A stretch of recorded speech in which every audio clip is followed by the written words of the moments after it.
So renew the altruistic motivation we developed earlier today, wishing that everything we do will be of benefit to ourselves and others, the world, and not harmful to anyone. And may it be the cause for us to attain enlightenment, Buddhahood, so that we can help all other beings in the best way. So may that be our motivation for participating in this session this afternoon. Now we'll continue looking at the practice of Tara, and there's a number of questions that have come in related to the practice, so I'll take care of some of them first, and then we'll carry on. One question was, what is the best order to incorporate analytical meditation?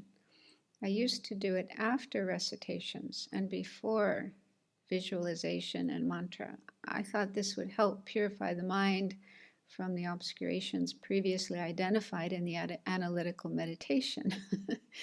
But during the retreat, we have been doing it after the visualization, after the mantra recitation. So could you guide us with some tips as to when it is best to do before or after? I don't know if there's really a standard way of when to do analytical meditation.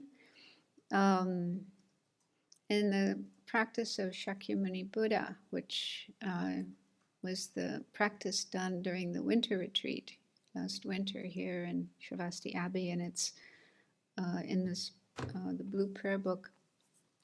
So that practice involves visualizing the Buddha and doing a number of prayers, and then Buddha coming to the space above your head, and then reciting the mantra, and then after that doing meditation on the Lam Rim.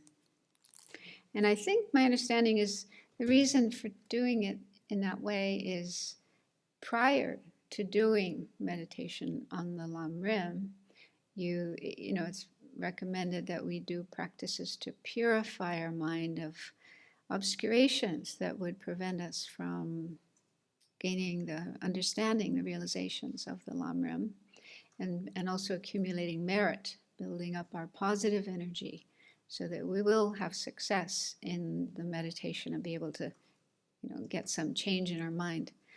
So I think that's the reason for doing it in that way, doing the Lam Rim meditation after visualizing the Buddha and reciting the mantras and so on.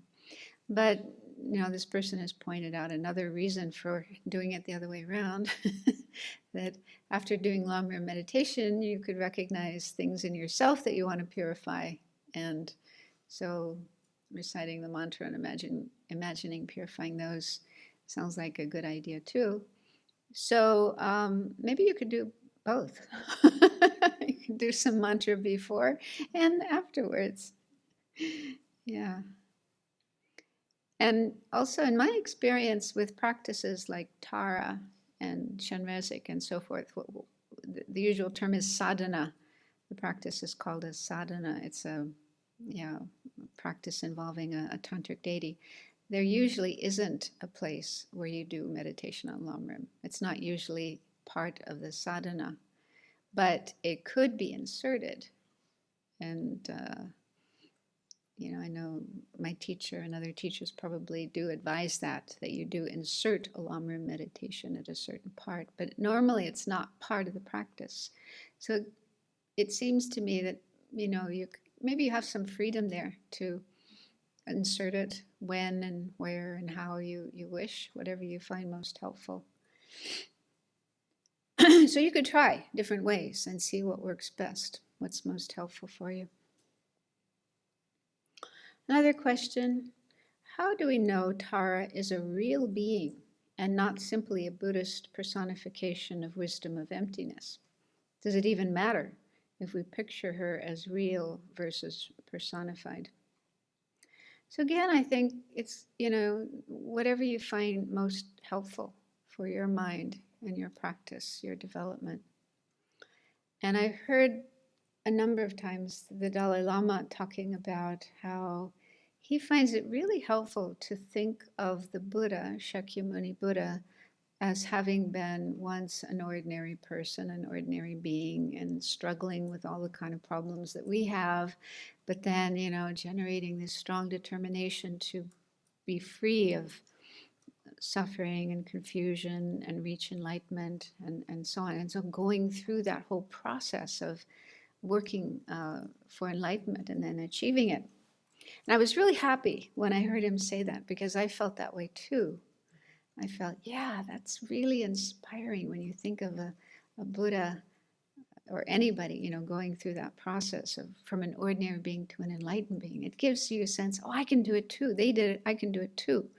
Whereas sometimes, in some of the teachings, they talk about a person, say, even one of the great masters of the past, they say, this person was a manifestation of Manjushri or a manifestation of Padmasambhava or something.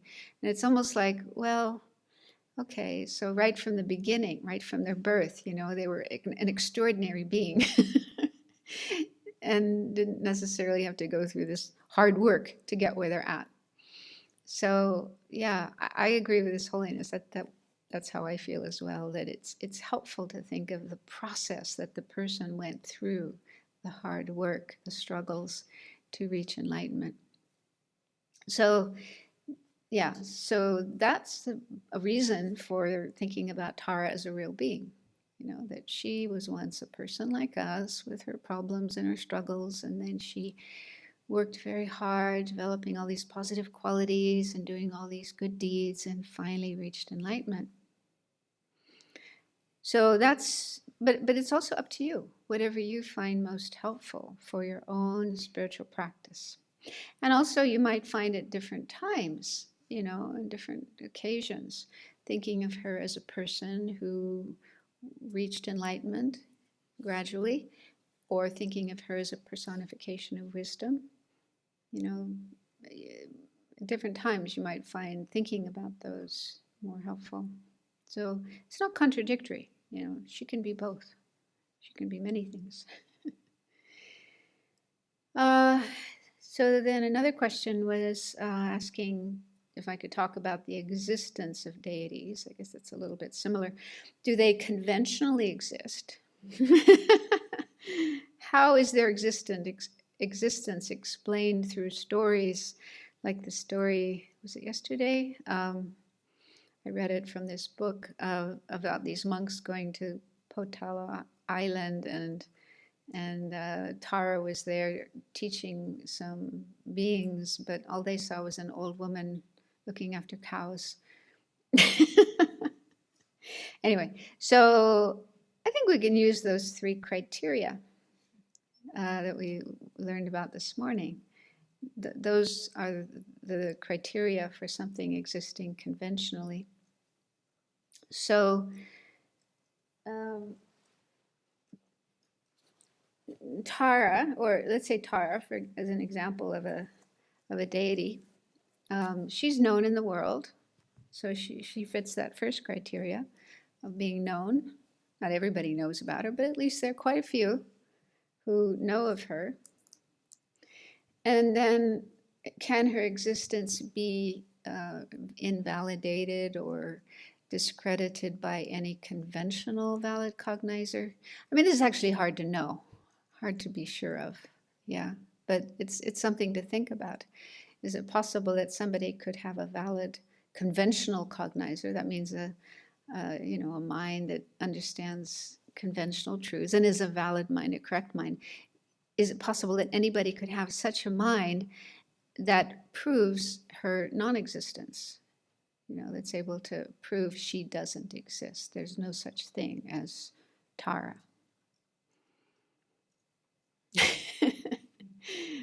So something to think about, something to check for yourself.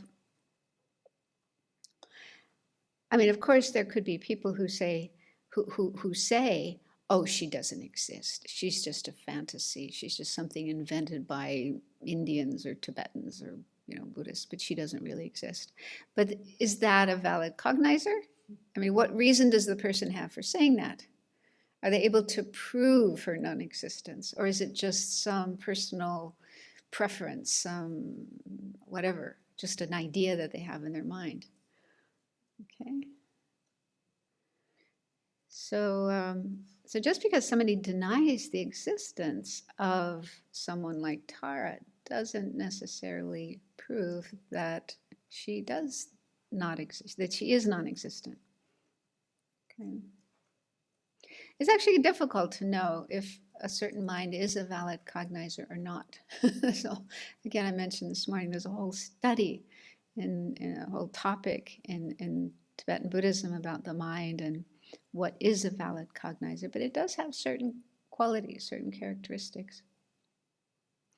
And then an ultimate valid cognizer, the third point, that it only refutes inherent existence. It doesn't refute conventional existence. So in the case of trying to prove the existence of a deity like Tara, Tara would be a conventional truth. So an ultimate valid cognizer wouldn't be able to refute her existence. But this does kind of point to another problem that Guy Newland mentioned. I kind of skipped over it this morning, but it is an interesting point.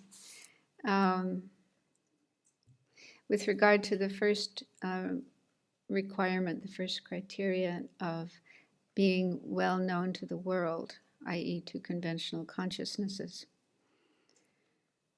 So he says one issue about that is, what is that clause, well known to conventional consciousness, exclude from the class of conventional existence? And he goes on to clarify what he's talking about there. He says, if emptiness is well known to the world, when people hear about it without questioning it deeply, then must we not say that an omnipotent God, Brahman, the three gunas, Prakriti, and so forth are also well known to the world? In fact, all philosophical constructs are well known to the world. Okay, well, let's just take one of those, a creator God, because there are probably millions of people in the world who believe in a creator God, some kind of powerful deity who created this world and all of us and everything in the world. So millions of people believe in that. So it's well known in the world that there's a creator God. Does that make it existent? Anyway, that's only the first criterion. Okay, so just the first criterion alone isn't enough to establish something as conventionally existent. And he also is talking about some of the other philosophical ideas found in the non-Buddhist traditions.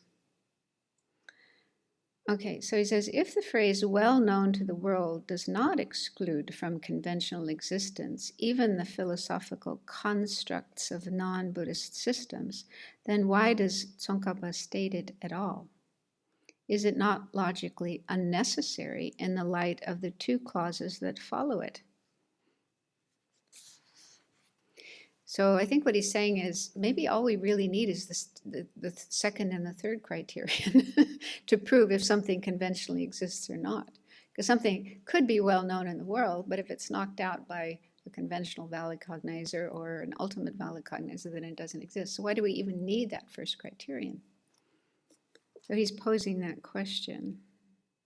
In any case, it is impossible that this first clause should eliminate anything that is not also eliminated by one or the other of the later two clauses. Together, conventional valid cognition and ultimate valid cognition comprise all valid knowledge. If either of them discredits something, then that thing does not exist at all. Whatever is discredited by neither of them must exist, and whatever exists must exist only in conventional terms. Thus, it is impossible that anything should be excluded from conventional existence solely because it is not renowned to conventional consciousness. Thus, the clause well known to the world is not necessary in the logical sense. it is heuristically necessary. I forgot to look up that word. Does anyone know what it means? Huh? A teaching tool? Heuristics? Yeah, anyway, he's saying it doesn't really do much. That first clause doesn't really do much in the sense of proving or disproving something to be conventionally existent, but it's a teaching tool.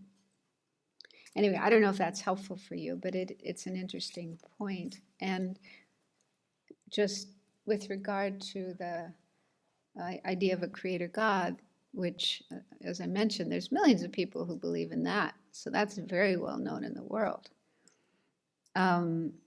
Buddhism doesn't agree with it.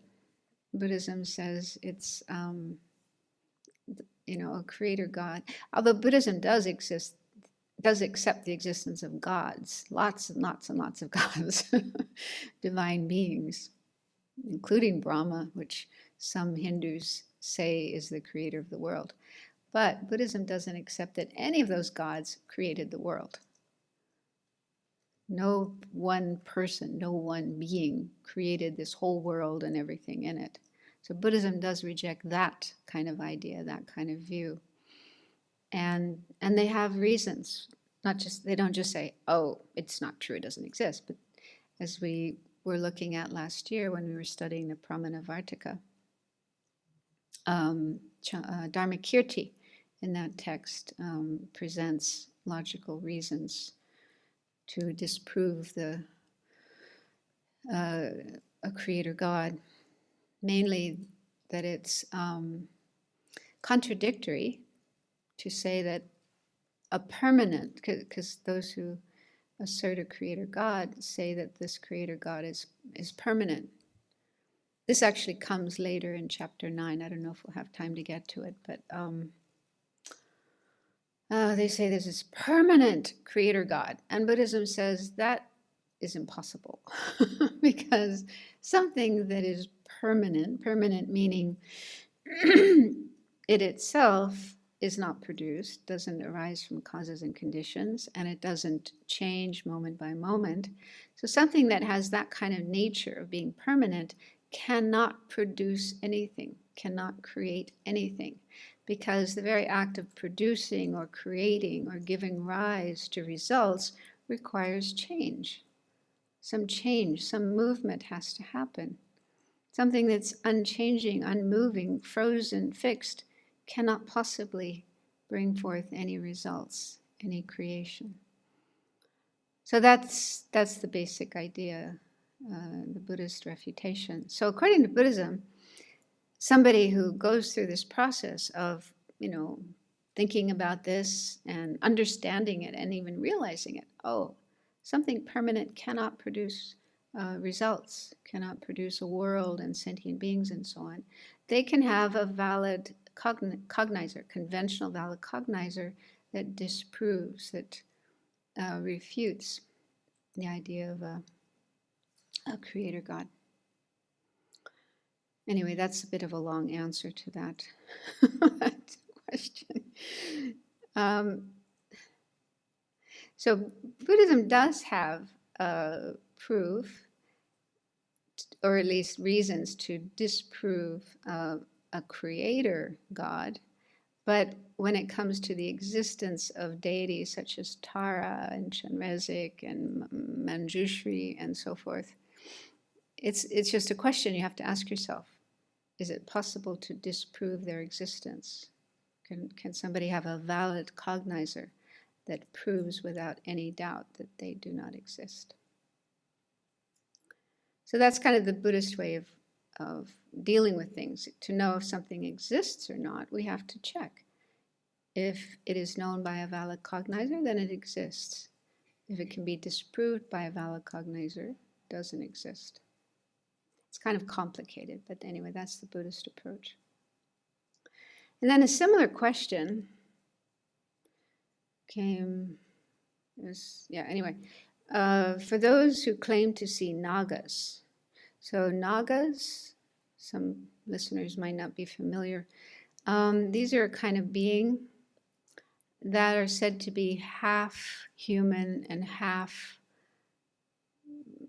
snake or fish or kind of like mermaids. Yeah, we have mermaids.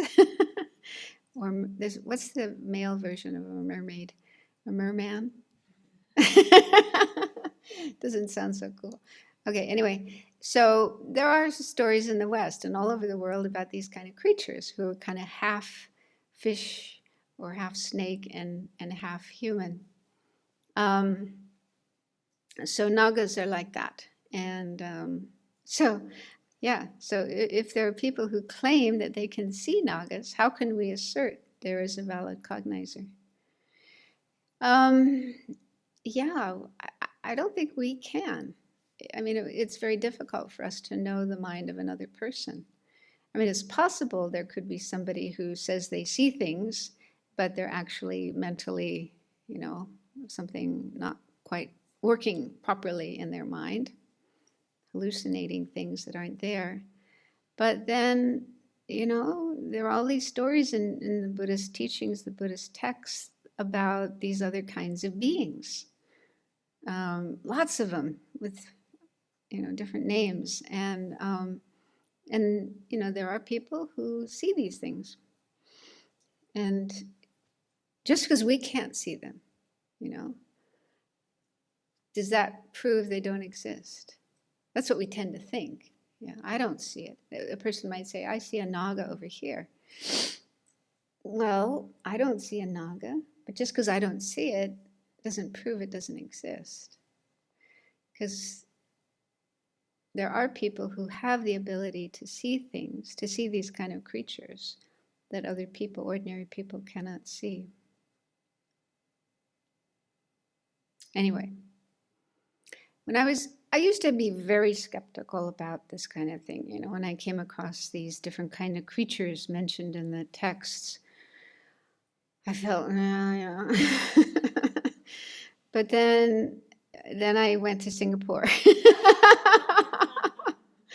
And I found my resistance wearing down. The longer I stayed, the longer because so many stories, and also seeing, not that I saw with my eyes, but just experiences that I had that were difficult to explain otherwise. So I found after, living in Singapore for a number of years, I became more open, more willing to acknowledge the existence of other kinds of beings that normally we do not see. So I think it's better to keep an open mind, not deny the existence of things just because we don't see them and just because many other people don't see them. But there are people who can see these things. And I remember a long time ago, I think when I was still a teenager, reading a book. I think it was called Black Elk Speaks. Does anyone know that book, Black Elk Speaks? And what I remember is it was about a Native American who had the ability to communicate with, what were they called? I don't even know the name of them, these entities, non-human entities. And they would teach him about different kinds of plants. Is that right? Like plants that are just growing wild in the forest and their properties, that this one is good for this kind of illness and that one is good for that kind of illness and so on. And he used that knowledge and it worked. It was actually valid knowledge that he learned from these entities. So I found that's kind of a good reason to prove. If he was totally fantasizing, mind just creating these entities, then how would he acquire that knowledge, which turned out to be true, turned out to be correct. Another story. Have you heard of Findhorn? Yeah, up in north of Scotland. I've been there a few times. And it was started by a couple of people, one of whom, his name was Peter Caddy, I think. And I read an article about some experiences that he had. He had the ability to see creatures that other people couldn't see. And they also taught him. The whole founding of Findhorn was based on the knowledge he gained from those beings. And it's kind of miraculous because the soil there is just sand. It's kind of It's kind of close to the sea, and it's very, normally things shouldn't grow there. It's not nutritious soil or whatever you want to call it. It was just sand. But by following the advice he received from these creatures, they were able to grow extraordinary plants and vegetables and huge, ripe, beautiful, juicy tomatoes and other things. And it was like, people would go there and like, how is this possible? Elementals, I think that was what he called them, elementals.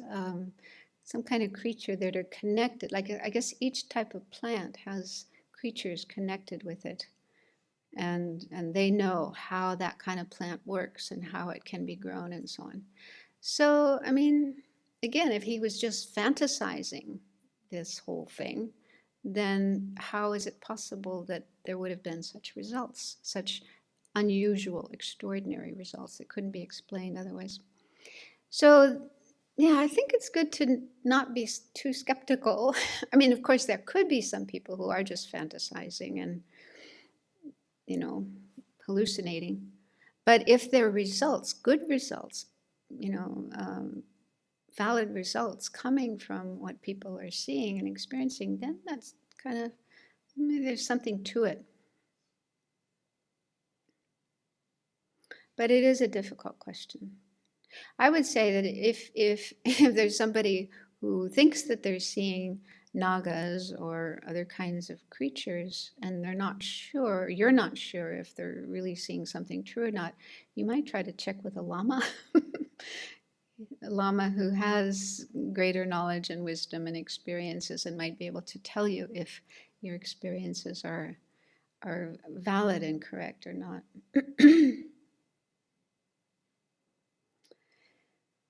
Okay, I'll just do one more because it does kind of connect with what we were talking about yesterday.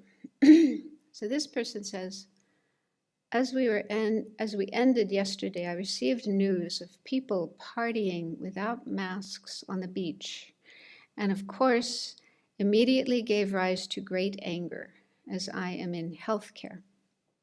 While I realize that this is just my conventional understanding of reality, as things are dependently arising, I'm wondering about the role of using anger in our practice. Okay, so we did talk a little bit about anger yesterday, and that was one of the dangers that Tara, we can ask Tara for help. We can rely on her to help us deal with anger. So one thing is, anger is just normal. As long as we're ordinary beings and we haven't realized emptiness and freed ourselves from our anger, it's just normal, natural that anger would arise in ourselves. So we shouldn't beat ourselves up. And also, sometimes His Holiness makes a distinction between, and this is an actual quotation from a book of his, which is called Beyond Religion, in which there's a whole section on disturbing emotions.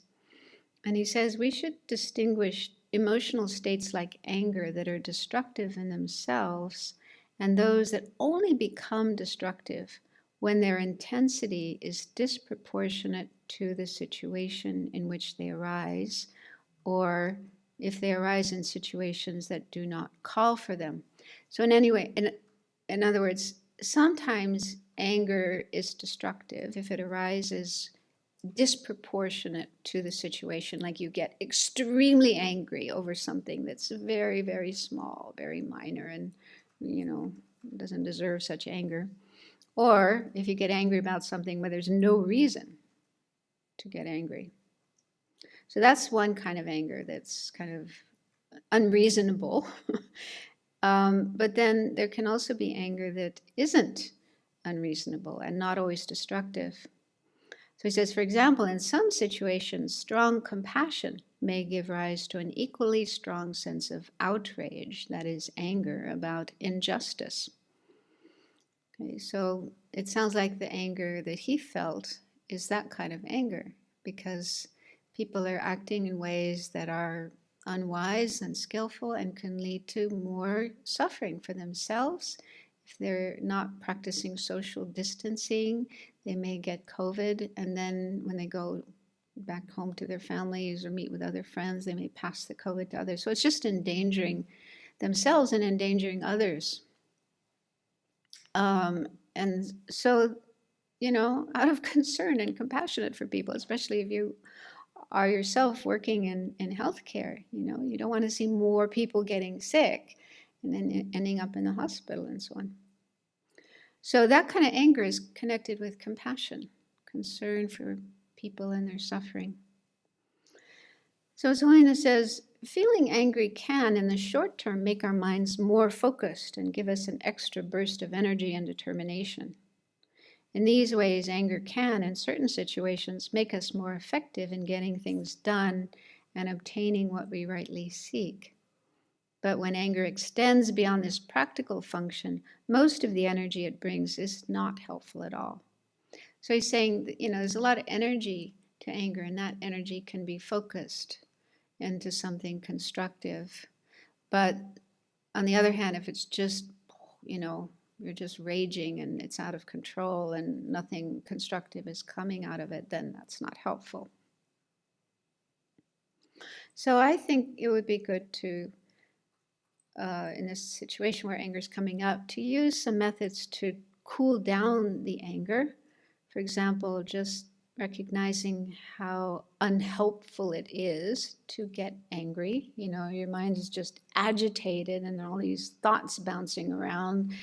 So you're not calm and peaceful and happy, and it's even difficult to do anything, to get your work done or do anything useful. You're just kind of agitated. So it's not helpful, and it's even harmful, because if you might act out your anger, and that could be problematic, harmful to others, or even to yourself. So seeing that it's not helpful and it's even potentially harmful. So thinking in that way can help cool the anger down.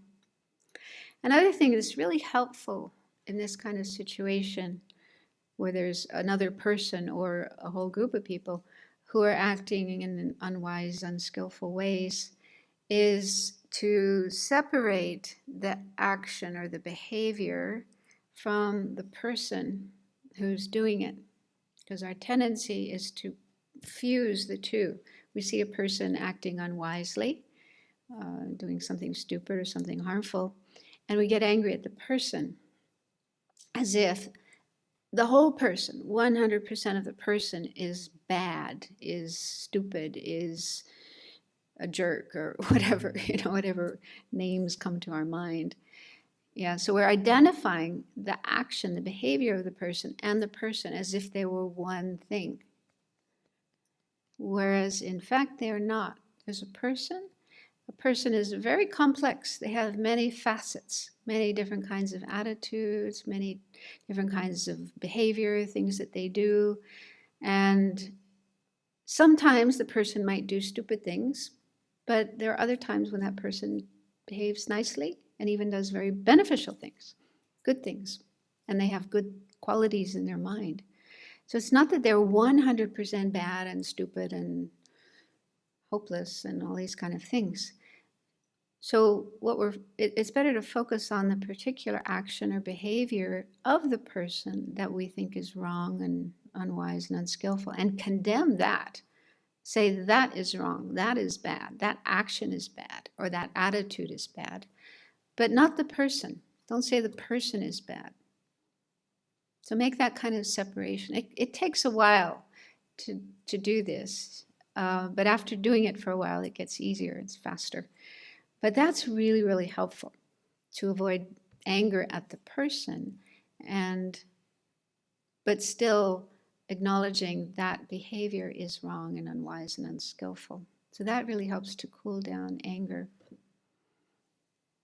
And also it makes it easier to have compassion for the person. That's much better than anger. So we can think about how this is another human being. They want to be happy, just like I do. They don't want to suffer, just like me. And they're confused. I mean, when people do stupid things like that, they're confused, even if they think they know what they're doing. But, from our studies in Buddhism, we know all sentient beings, not Buddhas or arias and so on, but our minds are just so full of delusions, afflictive emotions, wrong ways of thinking, wrong ways of feeling, and so on. So we're just confused, under the control of delusion. And that's why they're behaving that way. And they have suffering. But they also have Buddha nature. So that's really helpful to think that this person isn't going to be like that forever. They have the potential to be free of suffering and even to become a Buddha, fully enlightened being. So these are just some ideas that you can contemplate to help cool down the anger and even replace the anger with compassion or with concern, the wish to help these people instead of this kind of raging anger. And another thing that can be helpful is imagine yourself as Buddha or Tara and how you would see those people. If Tara is looking at those people on the beach, where were they? On the beach? Yeah, so, would she be angry? Would she be outraged? Screaming? Probably not. Okay, so those are some, and then also if there are things you can do, practical things, constructive things you can do about this situation. I'm not sure what, but post things on social media, write to your congressperson or your mayor or whoever might be able to bring about tighter enforcement of the rules, talk to people. So find practical ways to try to change the situation. But I guess too, as in Buddhism, we recognize that there's not a whole lot we can do. We can't change the world. We can't change everybody. Our main job is changing ourselves, working on ourselves, working on our own mind, and really trying to make sure we live ethically, we live according to our values, kindness, compassion, wisdom, and that's that's a full-time job right there. Just getting ourselves together. And I also feel, I used to get really frustrated too about other people and why can't they be like this and why can't they do that and so on and so on. I'm still a little bit like that, but much less than before, because I feel that the best way we can help people, if we would like other people to change, is just to be an example. Like Gandhi, I love that quotation from Gandhi, be the change you want to see in the world. So if we just live our lives in the way we would like others to be, others to do, and do it in a nice way, not in a kind of heavy way, like this is how you should be, but friendly and warm and kind and compassionate to others. If their minds are ripe, they'll notice that and they'll be impressed and might start changing in that way as well. So that's the best way to bring about changes in other people. I like that expression, actions speak louder than words. Because if you just try to tell people, you shouldn't do that, you should do this, they probably won't do it. So, but on the other hand, if we just behave in the way we would like others to behave, then there's a greater chance that they will pick up on that and change. Okay, so then yesterday we were talking about jealousy. That's where we left off. What was the jealousy? Snake of jealousy. And I remember this story I found that I wanted to read to you. It's from Sharon Salzberg. She's a meditation teacher in the Vipassana tradition and also the author of a wonderful book on the four immeasurables. It's actually called Loving Kindness. That's the main topic, but she talks about the other three as well, compassion and joy and equanimity. So I found, she tells this story, which kind of illustrates changing jealousy or envy. A friend told me about her envy of a woman who had it all. The lucky one had a good relationship, was a mountain climber and champion swimmer, and because of her job was invited to lecture at distinguished universities. My friend was single.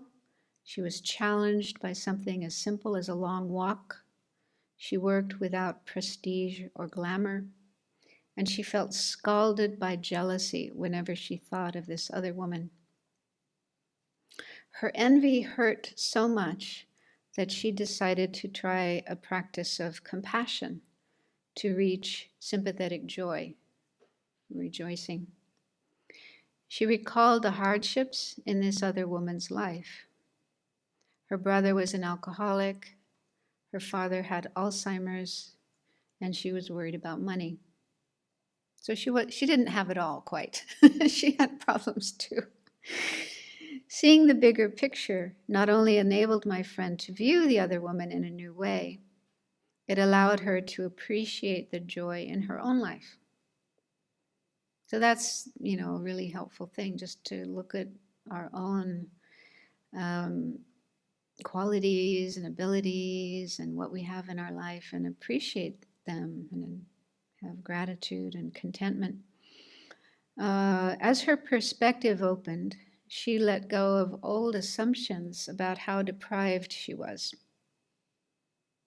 Now this woman, the other woman, no longer seemed so alien, and my friend could feel a burgeoning and genuine connection to her. The bindings of envy loosened, and she felt joy for herself and joy that the other woman had good things in her life. Instead of seeing someone else's happiness as a threat to her own, it actually became her own. And that's the whole point of rejoicing. I mean, that's the thing of rejoicing, is the other person is happy, they have good things going for them, and so on and so forth. And we could share in that happiness. We can get some of that happiness just by rejoicing. I'm so happy for them. How wonderful for them. So rejoicing brings happiness. It's like you're catching a ride on the other person's happiness, the other person's good fortune, getting some of that for yourself. So we could do that. We could have that experience if we can rejoice. Whereas feeling envy or jealousy just makes us miserable. We're miserable when the other person is happy. So if we can realize that and ask ourselves, why am I doing this to myself? Why am I letting myself be so miserable when I could be happy? So it does take time. Like in this case, the woman did, she had to work on it for a while, but eventually she was able to turn her mind around and feel genuine happiness for the other person, which is so much more satisfying than envy or jealousy. Any more? I was going to talk a little bit more and go on to the next one, but any questions so far? What I've said so far? Any burning questions online? So someone is asking for the meaning or an explanation of the term valid cognizer. They got the ultimate and conventional part, but they didn't know what valid cognizer means. What is a valid cognizer? Yeah, Venerable Children uses the term reliable cognizer. Others sometimes call it ideal cognizer. It's a mental state of mind, and it has an object. Every mind has an object. It knows its object or experiences its object in a correct way. Conventionally, it doesn't mean it has to realize emptiness, but just, if this is a microphone, okay? So if we see the microphone and we know that it's a microphone and not an elephant or something else, then that would be a valid cognizer. And so it has to see its object correctly. And it said it also leads to certainty afterwards, that afterwards you feel sure about what you saw or what you heard or what you experienced. Like I gave the example the other day of Deki seeing the moose, and if anybody questioned her, are you sure it was a moose? She would say, yes, I'm sure. So that shows she had a valid cognizer seeing the moose. Whereas if you saw something and you said, I saw something and it looked like a moose, but I'm not, may have been something else. Maybe it was a rock. Maybe it was a tree stump. I don't know. Then that wasn't a valid cognizer. So we do have valid cognizers a lot with our five senses and just with ordinary things that we see and hear and so forth. But in Buddhism, we are trying to develop valid cognizers, especially understanding emptiness. And also other things like impermanence, subtle impermanence. These are things we don't normally know or experience, but we can. By studying and reflecting and meditating, we can eventually have valid cognizers that understand those objects. And those are really important because those will enable us to progress along the path and be free of suffering.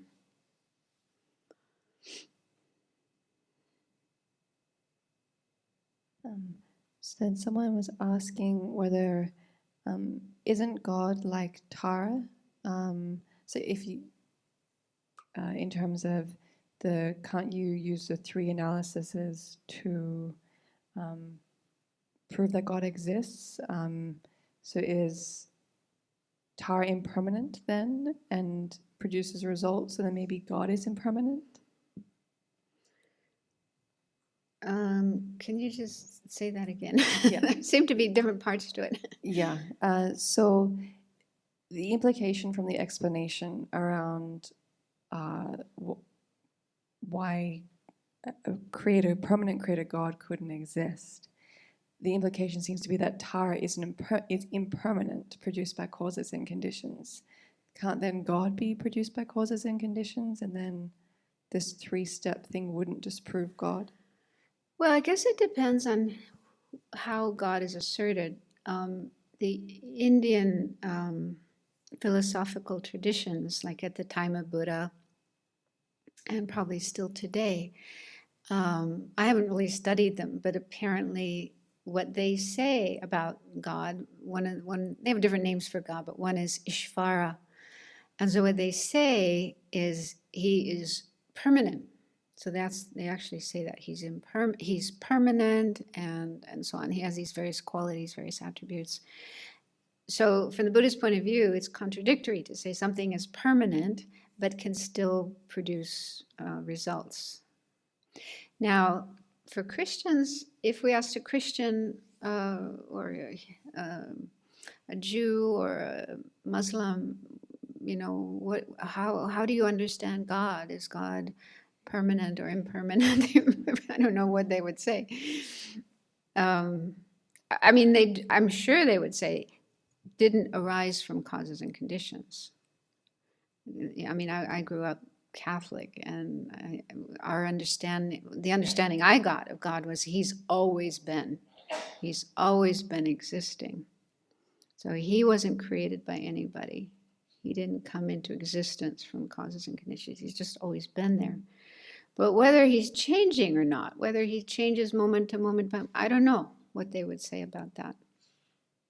So you just have to discuss with a person who does believe in God about their views of God and see if they're consistent or if they're contradictory. So with regard to Tara, we would say she's impermanent. She arose from causes and conditions. She's subject to change. We do not say she is a creator. None of the Buddhist deities is a creator of the world. Buddhism says the world and everyone and everything in the world came about as a result of our collective karma.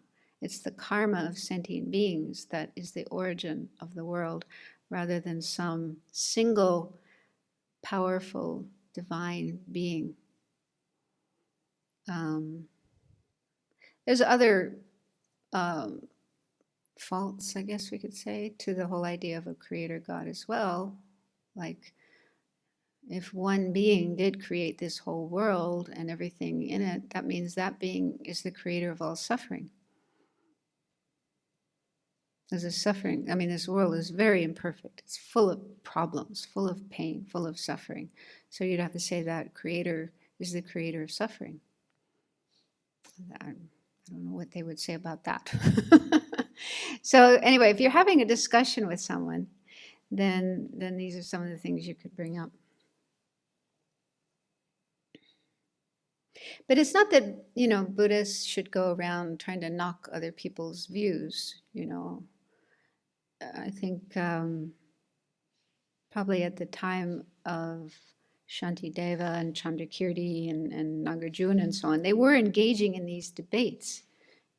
Different people representing different philosophical systems would come to Nalanda and sometimes challenge, who will debate with me, And so they're asking for it.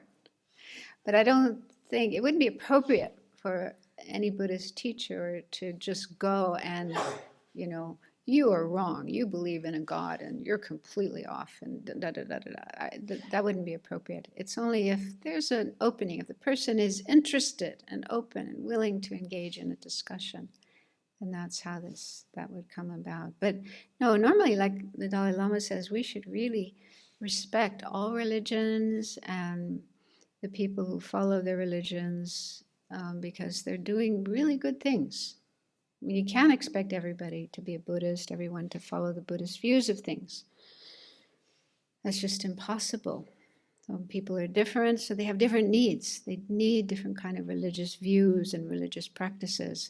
And as long as people are benefiting by believing in God, he says, belief in God is so helpful for so many people. It really enables them to have so much love and compassion and kindness and live a good life. So we don't want to, knock that. Yeah. So, if people want to believe in God and find it a really beneficial thing for their life, then we respect that. We leave them alone. We support them in what they're doing. But like for many of us, I know myself and I think others, Westerners who were brought up in a religion that believes in a God and felt didn't quite sit right with us, and we found certain things inconsistent, uncomfortable. So then that led us to search for other points of view, like Buddhism, and we find the Buddhist explanation of things more compatible with our mind. Yeah. So, yeah, I'm just saying that because I don't want it to come across as I'm criticizing or putting down the belief in a God, because for people who do believe in it, I would respect them very much. But if people have some doubt and would like to discuss this point of view, then we do have ways of doing that. So I don't know, is that answering the question? Right, there's a follow-up saying that would the idea of a permanent creator God fail the third question but pass the second question? For example, if someone has seen Tara or God, wouldn't that pass a conventional valid cognizer but fail the ultimate? Yeah, I mean, there are people who, I don't know, have visions or hear voices of God or other saints or angels. They might be valid cognizers. I'm not in a position to say. Again, I guess the question is, what is the result of that? Does that have a good result, a good, consequences for you? I mean, because I sometimes hear people say, people have visions of God or hear the voice of God and God tells them to go and commit a murder or kidnap somebody or do some other kind of crime. That does happen, right? And people just blindly follow this voice or this vision. I don't think that's a valid cognizer. I think that's, I don't know, something in the person's mind, some hallucination in their mind, or it could be, I mean, Buddhism says there are evil spirits. There are beings that have, what's the word? Malicious intent, and they can sometimes influence human beings to engage in crimes and horrific actions. So I think and I heard this advice once from one of my teachers. He says, if you do ever have a vision, and you think it looks like Tara, or it looks like Manjushri, or it looks like Chenrezig, or whatever, don't immediately believe it. It's actually possible that these spirits could appear in the form of these deities. So the advice that he gave, and I remember at the time I was just kind of, huh? Astonished that this sort of thing could happen. But he said, if you have a vision, like if Tara appears in front of you, imagine a white Om at the crown, a red Ah at the throat, a blue Hum at the heart. If it's really the deity, they will stay. If it's not, they'll disappear. I've never had to try that out, so but it's good to know. And I was thinking it's a little bit like this story in Catholicism about the crucifix.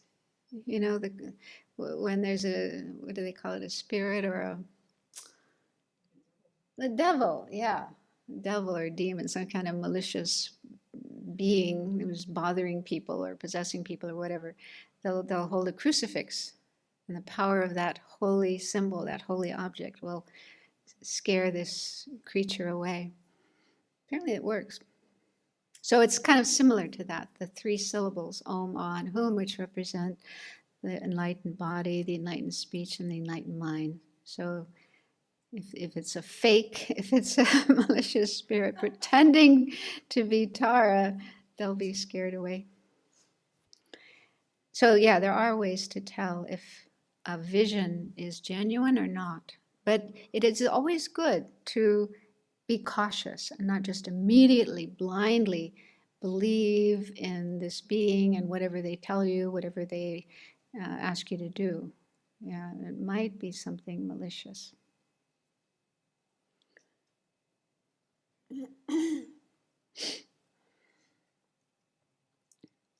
It's also the power of compassion, and loving kindness. So if there is a sense of a malicious entity close by the power of generating loving kindness or compassion in your mind, that can also,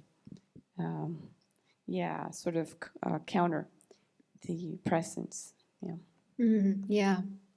Yeah, the Buddha, apparently, the Metta Sutra, where the Buddha's taught loving kindness, metta, apparently the origin of that was that some of the Buddha's followers were living in the forest and they didn't have roofs over their heads. They were just out in the open, and there were scary things, snakes and tigers and spirits and so on. So they asked the Buddha for some help.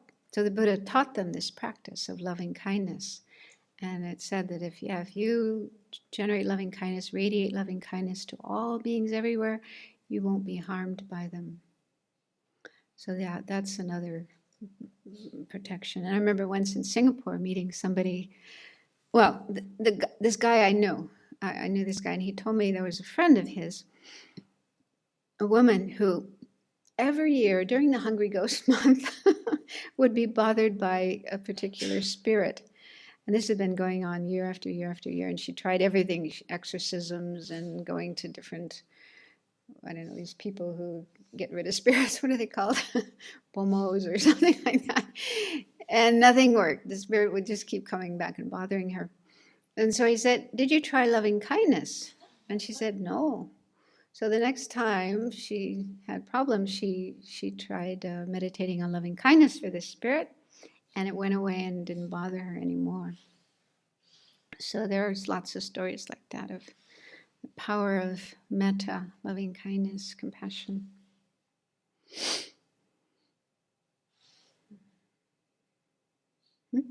One more? Okay, we have time for one more and then we'll stop. Someone asks, could names of things be cases that need the first of the three qualifications for being conventionally existent? Like book being the name for book is well renowned, and bike is not renowned as the name for book. But is there really a valid cognizer that proves that it isn't? Is there really a valid cognizer that proves bike is not renowned as the name for book? Bike is not there's something else that they say. One of the questions that came in yesterday was asking about this. To be able to give a particular name or a label to an object, it needs to perform the function of that object. Yeah. I think there's an expression of valid basis for a name. Yeah, so like this object in front of me performs the function of table. This is all conventional, of course, but among people, among human beings, we do have such a thing as a table to put our books on, to put our dinner plates on, and so on and so forth. So this kind of object can perform that function. So it's okay to call it a table. But to call it a car, it can't perform the function of a car. We can't get in it and drive down the road. So an object needs to be able to perform the function according to how it's labeled, for that label to be correct. So what was the example? Book and bike? Yeah, so a bike or bicycle has a particular function. You can get on it and ride down the hill. So can you do that with a book? Can you get on a book and ride down the hill? No. So, yeah. So that's another factor, is the object. The basis on which we apply the label needs to perform the function according to how it's labeled. So we'll stop there. More things to,